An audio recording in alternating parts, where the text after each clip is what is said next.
Tracking, alerting, protecting. This is WKYT News. Now at 7 o'clock, a Danville business owner is behind bars facing attempted murder and drunk charges. We'll have a live report coming up. Plus, it was 20 years ago today that a man was shot and killed by a Lexington police officer. How his family is now honoring his legacy.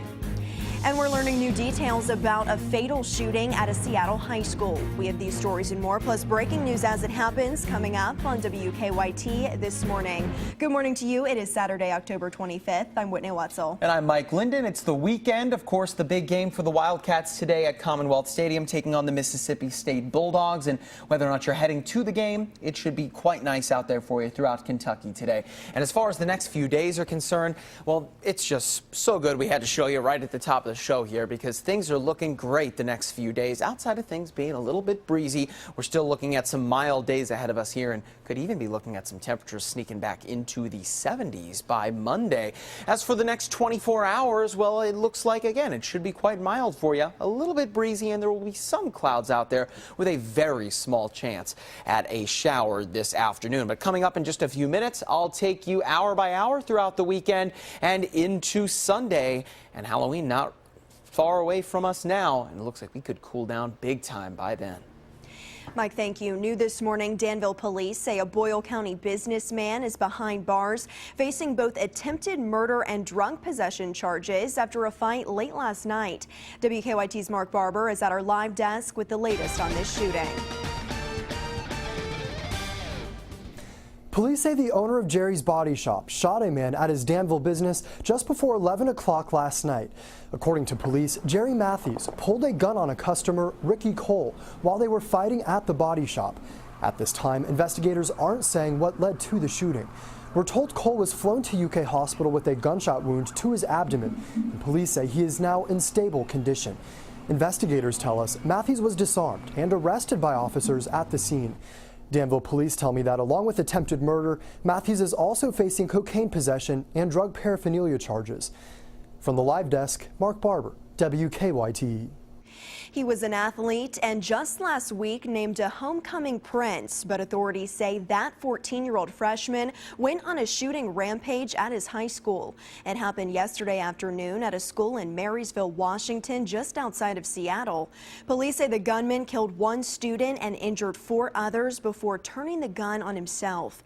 At this point, police have not determined a motive for the shooting. 20 years later, they say they still feel the loss. The family of a young Lexington man killed in a police-involved shooting paid tribute to him last night.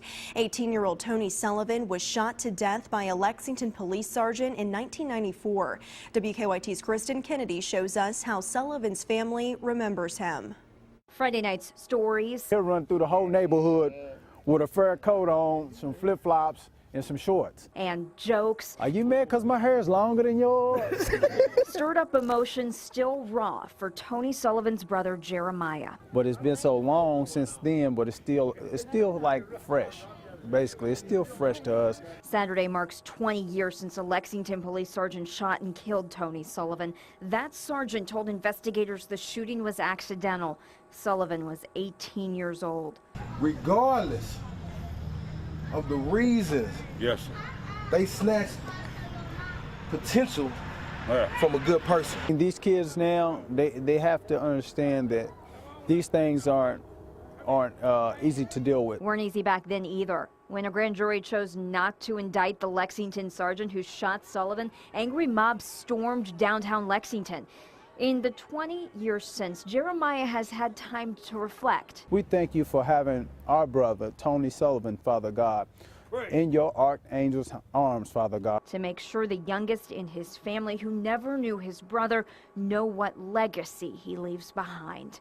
In Lexington, Kristen Kennedy, WKYT.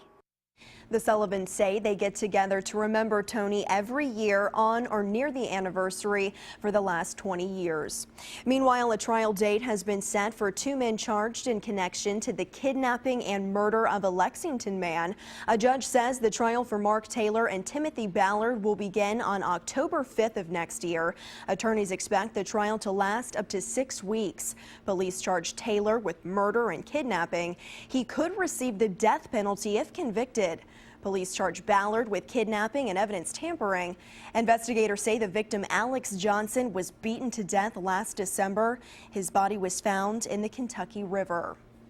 A grand jury has indicted 2 Knox County deputy jailers accused of beating an inmate. Chief Deputy Sheila Brown and Deputy Jennifer Ross have been charged with criminal abuse, assault, and official misconduct. Investigators say inmate Tammy Spicer was injured while confined and physically helpless. They say she had to be taken to the hospital after the assault. State police could not give many other details on this incident. Can't go into the exact specifics of the case. However, we know that an assault took place, and it led to indictments today of 2 jailers being arrested. The Knox County jailer did not want to comment on the allegations against her employees. Well, some people in Franklin County may have to wait a little longer than they expected to get a flu shot. Right now, the county's health department is running low on supplies of the vaccine. Last year, the health department ordered 6,500 shots. This year, they only ordered a fraction of that, and so far, not many have arrived. Officials say a complete supply of the flu vaccine should arrive by Thanksgiving. A drive-through flu shot clinic will be held next Thursday from 5:30 until 7:30 at Commonwealth Credit Union on Sauer Boulevard. For more information, just go to WKYT.com.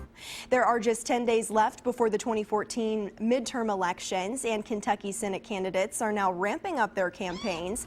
Senator Mitch McConnell plans to attend a festival in Beattyville before continuing a statewide bus tour with some of Kentucky's Republican congressmen on Monday. Meanwhile, Allison Lundergan Grimes finished up a Central Kentucky bus tour in Madison County last night. Her campaign has not released any details on her plans for the next week. Congressman Andy Barr and challenger Elizabeth Jensen will square off again Monday night for their second and last congressional debate.